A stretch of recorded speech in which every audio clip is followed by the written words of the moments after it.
Video बघत असलेल्या प्रत्येकाला महाप्रपंचतर्फे तेजस तुंगारचा सप्रेम जय शिवराय, सप्रेम जय श्रीराम. मित्रांनो, ढोंग, कारस्थान, कपट, दुटप्पीपणा, दुतोंडीपणा असले जे काही पणा आहेत, अतिशहाणपणा, हे रोहित पवारमध्ये सध्या ठासून भरलेलं आहे आणि गेल्या काही महिन्यांपासून याचा प्रत्यय देखील येत आहे. आता बघा ना की सुनेत्रा वहिनी यांनी उपमुख्यमंत्री पदाची शपथ घेतली. त्यानंतर एक समारंभ झाला. त्या समारंभामध्ये चुकून तटकरे का प्रफुल्ल पटेल यांचा हात सुनेत्रा पवार यांना लागला. त्याचा या रोहित पवारनं भाऊ केला की काकींच्या खांद्यावर हात ठेवला. अरे अख्खा महाराष्ट्र बघतोय तुमच्याकडे, अमक तमक हे ते, बाप रे, गोंधळ घातला पवारांना तेव्हा त्या एवढ्याशा गोष्टी होऊन. बरं का, उहापोह करून टाकला त्या गोष्टीचा. माझ्या काकी आणि माझ्या काकींना तुम्ही असा टच कसा काय करू शकता, त्या अजित पवारांच्या मिसेस आहेत, हे तुम्ही विसरलात का, वगैरे वगैरे वगैरे. म्हणजे येऊन जाऊन परत त्यांनी ते अजित पवार त्यामध्ये आणलीच. हरकत नाही, त्यांच्या घरचं प्रकरण आहे, त्यांनी काय बोलावं हे त्यांनी त्यांचं ठरवावं. मात्र आपण बोलल्यानंतर आपल्याच घरातली आणखी एक व्यक्ती कशी वागते याकडे सुद्धा यांनी लक्ष देणं अत्यंत गरजेचं आहे, नाही का. मात्र रोहित पवार अशा गोष्टींकडे जाणीवपूर्वक दुर्लक्ष करतात. मध्यंतरी त्यांनी ते कांदा प्रकरणावरून, म्हणजे कांदा आंदोलनावरून शेतकऱ्यांची माथी भडकवण्याचा प्रयत्न केला. काय तर म्हणे, इथे महाराष्ट्रात तुमचा कांदा विकू नका, देशात विका, आणि देशातही विकला गेला नाही तर जगात विका, आणि जगातही विकला गेला नाही तर जाळून टाका, असा अनाहूत सल्ला रोहित पवार यांनी महाराष्ट्रातल्या तमाम कांदा शेतकऱ्यांना दिला. म्हणजे बघा यांची स्ट्रॅटेजी कशी आहे. साठेबाजी करणारे लोक कोण आहेत हो? अन्नधान्याची म्हणा, कांद्याची म्हणा, भाजीपाल्याची साठेबाजी करणारे लोक कोण आहेत? यांच्याच बाजार समित्यांमधले लोक आहेत ना सगळे हे, यांचेच निकटवर्ती आहेत ना सगळे हे, यांची टक्केवारी, यांचे पैसे, हे सगळं तिथूनच चालतं ना. तरी सुद्धा हे छाती ठोकपणे लोकांना गाफील करण्याचा प्रयत्न करतात, भरकटवण्याचा प्रयत्न करतात, आणि लोक सुद्धा बेमालूमपणे त्यावर विश्वास ठेवतात. हे आपल्याकडचं खूप मोठं दुर्दैव आहे. आता नुकताच एक प्रकार घडला, तो म्हणजे सुप्रिया सुळे यांच्या कन्या रेवती यांचं लग्न झालं. अर्थात त्या लग्नामध्ये शाहरुख खान आला होता. ठीक आहे, शाहरुख खान आल्यानंतर शाहरुखनं तिथे परफॉर्मन्स पण दिला म्हणे, आणि मग सगळ्यांच्या भेटी झाल्या, सगळं झालं. मग पार्थ पवार नाचला, जय पवार पण नाचला, न्यूज झाल्या त्याच्या बऱ्याच. ठीक आहे, कौटुंबिक सोहळा आहे, लग्न आहे तुमचं. तुम्ही इतरांना सल्ले देता की साधं लग्न करा, साधं लग्न करा. मग एवढा बडेजाव तुम्ही का केला? मुद्दा खूप महत्वाचा आहे. आजचा हा व्हिडिओ अजिबात स्किप करू नका. आजच्या व्हिडिओमध्ये काही महत्वाचे मुद्दे आपण मांडणार आहोत की हे कसे ढोंगी पुरोगामी आहेत, कसे ढोंगी पुरोगामी आहेत, कसे दुटप्पी आहेत, ते आज आपण नक्कीच बघणार आहोत मित्रांनो. मात्र त्या अगोदर, म्हणजे तो व्हिडिओ तुम्हाला दाखवण्या अगोदर एक छोटीशी विनंती करत आहोत. बघा, अजूनही मराठवाडा हा दुष्काळग्रस्तच आहे, भीषण परिस्थिती आहे.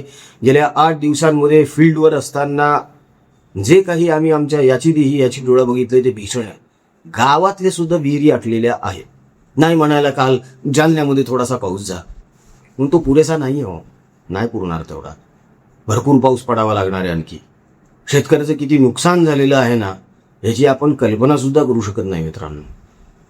लेकरांच्या शाळा आहेत, औषध पाणी आहे, घरात वयस्कर आहेत, गुरढोरं आहेत, त्यांचं चारा पाणी आहे. कठीण आहे परिस्थिती खूप. आपल्याला त्यांना सुद्धा मदत करायची आहे, नेहमीच आपण करत आलेलो आहोत. सोबतच कर्करोगग्रस्त रुग्ण जे आहेत त्यांचे औषध उपचार जे खूप महागडे असतात, या व्यतिरिक्त त्यांचे जे नातेवाईक आहेत, जे कुठून हालाकीच्या परिस्थितीतून इथे आलेले आहेत, संभाजीनगरामध्ये गव्हर्नमेंट कॅन्सर हॉस्पिटलला चहा प्यायला 10 रुपये सुद्धा नसतात त्यांच्याकडे. अशांना करूया ना थोडी मदत. होतं काय माहिती आहे का, की गेल्या वेळेस आपण जेव्हा अन्नदान केलं ना, तेव्हा काही रुग्णांचे नातेवाईक गळ्यात पडून रडले होते. की दादा आमचा पेशंट वर आहे, सलाईन लावलेले म्हणे आणि आम्ही इथे जेवतोय, प्रशस्त वाटत नाही. म्हणलं बाळा 2 घास खाऊन घे, त्याच्याशिवाय ताकद येणार नाही लढायला. मित्रांनो, या लोकांना आधाराची गरज आहे, यांना बळ देण्याची गरज आहे. म्हणून विनंती आहे, दिल्या गेलेल्या जीपे फोनपे क्रमांकावर आपल्या इच्छेनुसार मर्जीनुसार आपल्याला जे काही योगदान देता येऊ शकतं ना ते निश्चित द्या. काय आहे, आपलं कर्मच आपल्यासोबत येणार आहे. तर आपल्या थोडंसं सत्कर्मातच लावूया ना, झोळं पोचण्यापेक्षा माणसं पोचूया ना आपण. तेव्हा जीपे फोनपे क्रमांकावर जेव्हा तुम्ही योगदानाचं ट्रान्झॅक्शन कराल तर त्याचा स्क्रीनशॉट आपल्या परिवाराच्या व्हॉट्सअपवर नक्की ठेवा, म्हणजे त्याचा ट्रॅक रेकॉर्ड आपल्याला ठेवता येईल आणि आपलं कार्य आपल्याला तुमच्यापर्यंत पोहोचवता येईल. मन मोठं करून पुढे या मित्रांनो, एवढीच विनंती आहे. चला आता वळूया पुन्हा आपल्या रोहित पवारांकडे. मध्यंतरी एकदा संजय राऊत यांच्यासोबत सुप्रिया सुळे यांनी डॅन्स केला होता, डॅन्स. आता मी डॅन्स असं का म्हटलेलो आहे त्याचं कारण असं आहे की संजय राऊत यांच्या भाषेमध्ये डॅन्सच म्हटलं पाहिजे नाही का, कारण यांची भाषाच तसली आहे घाणेरडी. असो हरकत नाही. तर यांनी डॅन्स केला होता, त्या डॅन्सवर रोहित पवार काहीच बोलले नाही बरं का, अजिबातच काहीच नाही बोलले. म्हणजे अगदी बॉल डान्स वगैरे केला होता यांनी. होय, हातात हात घेऊन गळ्यात गळे घालून कमरेवर हात ठेवून नाचत फिरत फुगडी घालत काय नाचले तिथं, वा वा वा, बघितलंय सगळ्यांनी ते. त्यावर रोहित पवार काहीच बोलले नाही. मात्र माझ्या काकींच्या खांद्यावर हात का ठेवला याचा याला प्रचंड राग आला. ओके, शाहरुख खान आला होता ना रेवतीच्या लग्नामध्ये. बघा आता शाहरुख खान आणि रेवती, म्हणजे रेवतीच्या लग्नामध्ये शाहरुख खान आणि सुप्रिया सुळे कसं अंतर ठेवून भेटत आहेत, एकमेकाला नमस्कार करत आहेत. म्हणजे सुप्रिया सुळे असा नमस्कार करत आहेत आणि शाहरुख खान असं करत आहे. ठीक आहे, बघून घ्या. तिथं वागत असताना स्टेजवर आणि इतर गोष्टीमध्ये जरा सांभाळून वागा, कारण महाराष्ट्र तिथं बघतोय. अहो काल आम्ही बघत असताना किती वाईट वाटलं. तिथं वागत असताना स्टेजवर आणि इतर गोष्टीमध्ये जरा सांभाळून वागा, कारण महाराष्ट्र तिथं बघतोय. अहो काल आम्ही बघत असताना किती वाईट वाटलं. बघितलं रोहितचा कसा तरफडा झालेला होता सुनेत्रा काकींसाठी, मात्र आत्यासाठी याचा तरफडा झालेला नाहीये बरं का, कारण समोर शाहरुख खान आहे. मग शाहरुख खान आणि सुप्रिया सुळे यांनी एकमेकांचे मुके घेतले, ते सुद्धा तुम्ही बघितलेलं आहे मित्रांनो. आता हे प्रशस्त दिसतं का एका लोकप्रतिनिधीला? यावर आता कुणी काही बोलणार आहे का? यावर आता रोहित पवार काही बोलणार आहेत का की शाहरुख माझ्या आत्याच्या जवळ जाण्याची तुझी हिंमत कशी झाली? बोलणार नाही. उलट हे काय म्हणतील, नाही नाही हे काय सेलिब्रिटी आहे भाई, शाहरुख खान हा सेलिब्रिटी आहे. बरं, शाहरुखच्या बाबतीमधलाच एक किस्सा सांगतो तुम्हाला मी. या अगोदर शाहरुखनं स्वतः सांगितलं होतं की त्याचं स्वतःचं प्रोडक्शन हाऊस आहे, रेड चिलीज नावाचं. त्याचं ओम शांती ओमचं शूटिंग सुरू होतं आणि थोडेसे पैसे त्याला काहीतरी कमी पडत होते. तेव्हा त्याला त्याच्या मॅनेजरला सांगितलं की जरा झाडी मार रे, कुठे एखाद्या गर्भश्रीमंत माणसाच्या मुलाचं किंवा मुलीचं जर लग्न असेल तर आपण तिथे हजेरी लावू, 1-2 करोड रुपये मिळतील आपल्याला. मग इथे पण तसं काही मिळालं असेल का? शक्यता आहे. तो बिझनेसमॅनच आहे, तो फक्त पैशांसाठीच नाचतो हे त्यानं जाहीर केलेलं आहे. मग केवळ पैशांसाठीच जो व्यक्ती आलेला आहे त्याच्याशी इतकी सलगी? हा ठीक आहे बाबा, आपण जर असं समजलं असतं की खूप जुने संबंध आहेत आणि जिव्हाळ्याचे आहेत, घरोबा आहे आणि मनापासून आशीर्वाद आणि शुभेच्छा द्यायला व्यक्ती आलेली आहे आणि म्हणून त्याचं स्वागत गदगदलेल्या भावनेनं केलं गेलेलं आहे, गोष्ट समजू शकतो आपण. इथे तसा काहीच प्रकार नाहीये, सरळ सरळ प्रोफेशनलिझम आहे हा. मग हा प्रोफेशनलिझम तुम्हाला चालतो, हा दुटप्पीपणा तुम्हाला चालतो, हे ढोंग तुम्हाला पचतं. दुसरीकडे यांचीच पिलावळ, यांचेच रोहित पवारचेच IT सेलचे लोक त्या रियाज अलीवरून अमृता फडणवीस यांना आत्तापर्यंत ट्रोल करत होते. अजूनही काही तुरळक प्रमाणात ट्रोल करतातच की घरी रियाज अली येऊन गेला होता तुमच्या. मग आता शाहरुख वरून जर काही टोमणेबाजी झाली तर काय करणार आहात? अख्ख्या जगाने बघितलं ना हे तर, कारण प्रसिद्धीच तेवढी की नाही, लवाजमाच तेवढा होता त्या लग्नाचा. लाईव्ह कव्हरेज चालू होतं त्याचं बऱ्याच चॅनल्सवर, तर कारण सगळे सेलिब्रिटी जमले होते ना तिथे. गंमत बघा ह्या लग्नाची मित्रांनो, की ज्यांच्यावर हे टीका करतात ना, अडाणी म्हणा, अंबानी म्हणा किंवा राणे म्हणा, इतर काही लोक आहेत ज्यांच्यावर हे सातत्याने टीका करत आलेले आहेत, ते सगळे तिथे उपस्थित होते. A to Z सगळे.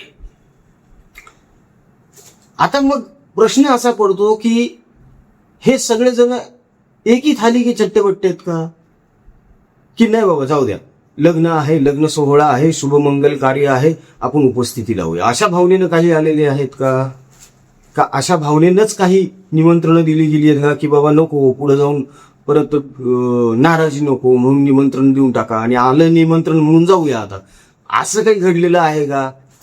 कळू द्या ना कार्यकर्त्यांना, मतदारांना सुद्धा काय चाललंय ते. नेहमीच काय टीका करत असतं एकमेकावर.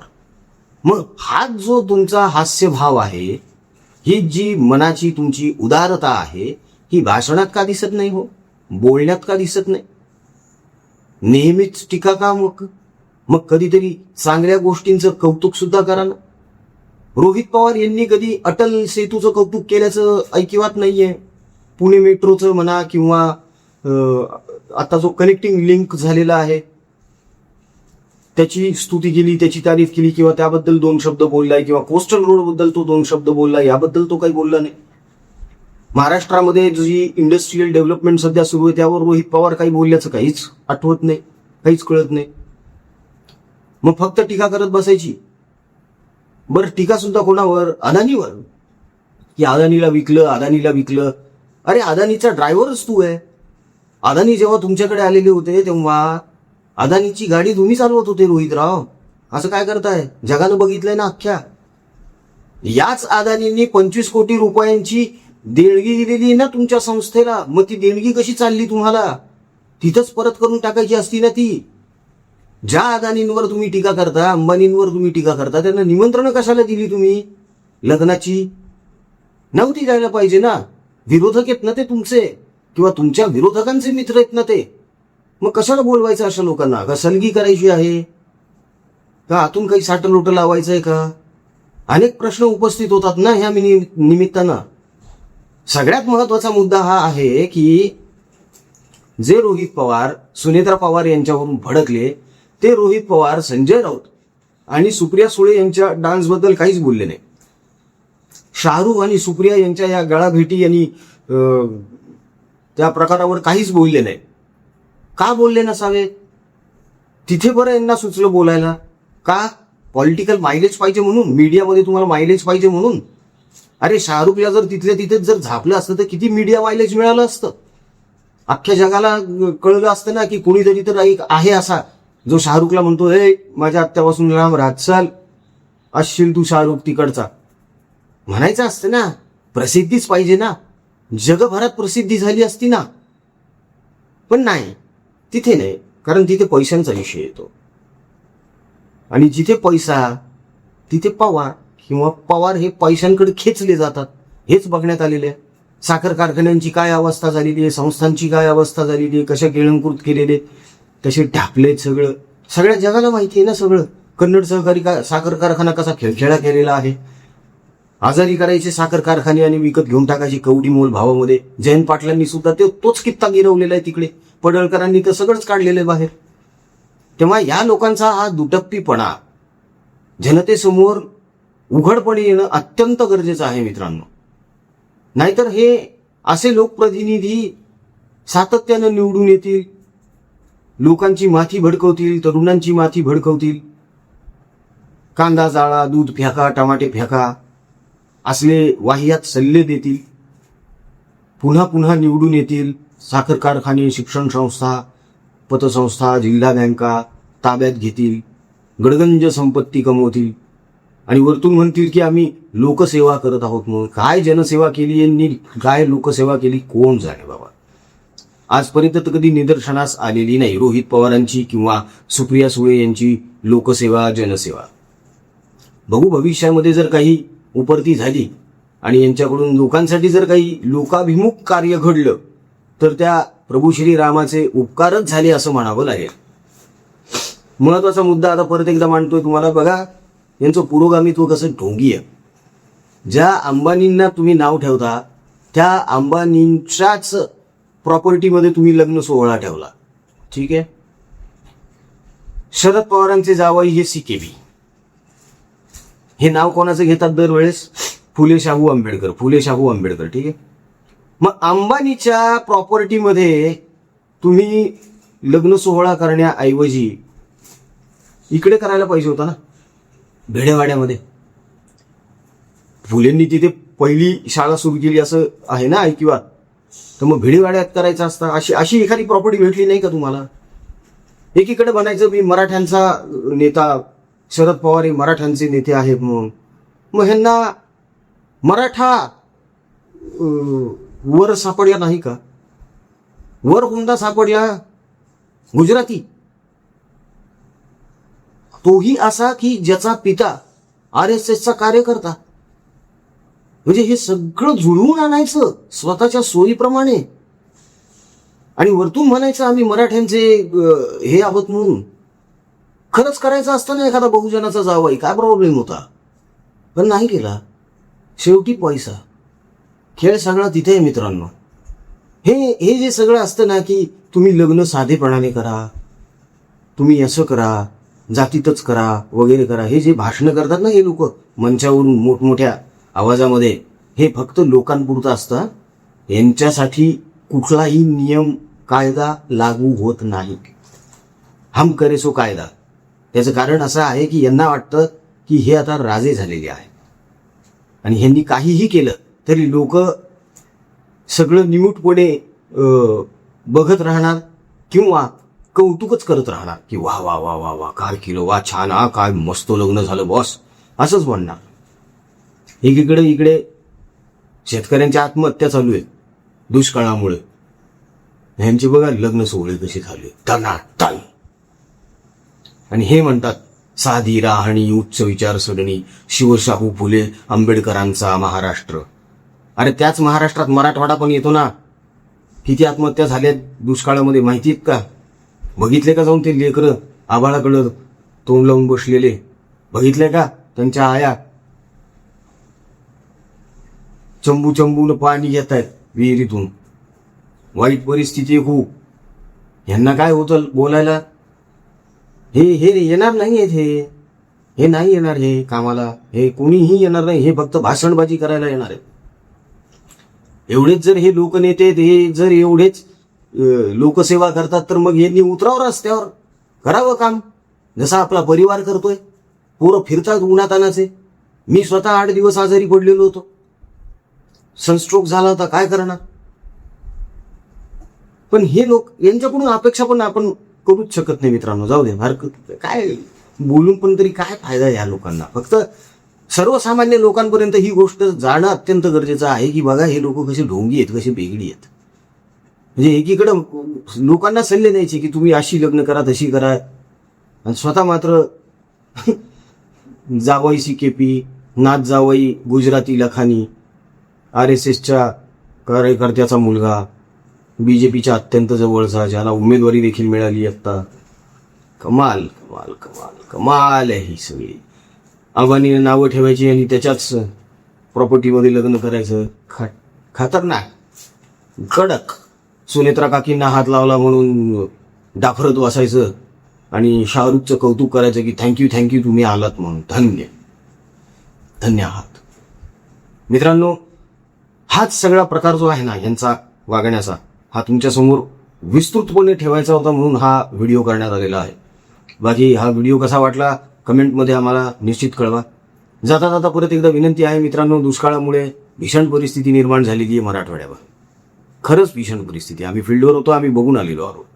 तेव्हा त्यांच्यासाठी जर आपण काही करू शकलो ना तर प्लीज निश्चित करा. सोबतच कुठून खेड्यापाड्यातून कर्करोगग्रस्त रुग्ण आलेले असतात. महागडे औषध उपचार आहेत, त्यांच्या नातेवाईकांकडे 10 रुपये नसतात वडापाव खायला, चहा प्यायला. अशांसाठी सुद्धा आपण अन्नदान, गरजेच्या वस्तू पुरवत आलेलो आहोत. विद्यार्थ्यांसाठी आपण काम करतोय. तेव्हा या सगळ्या कार्यामध्ये आपला सहभाग, आपलं योगदान, आपले आशीर्वाद नितांत आवश्यक आहे. दिल्या गेलेल्या GPay फोनपे क्रमांकावर आपल्या इच्छेनुसार, मर्जीनुसार आपल्याला जे योगदान सहकार्य करता येऊ शकतं निश्चित करा मित्रांनो. त्या योगदानाचा स्क्रीनशॉट आपली म्हणजे ट्रान्झॅक्शनचा स्क्रीनशॉट आपल्या परिवाराच्या व्हॉट्सअपवर ठेवा. म्हणजे त्याचा एक रीतसर रेकॉर्ड बनवून आपण केलेल्या कार्याची माहिती आपल्याला तुमच्यापर्यंत पोहोचवता येईल. म्हणजे सगळ्यांना कळेल सुद्धा की या नेमकं काय चालू आहे फील्डवर. तेव्हा प्रभू श्रीरामाचं नाव ह्या माणूस की जिवंत आहे याचं दर्शन घडवत पुढे या. व्हिडिओ आवडला असेल तर व्हिडिओला लाईक करा, कमेंट्स करा, शेअर करा, चॅनलला सबस्क्राईब करा. जय हिंद, जय महाराष्ट्र, वंदे मातरम, जय शिवराय, जय शंभूराजे, जय भवानी, जय जगदंब, भारत माता की जय, जय श्रीराम.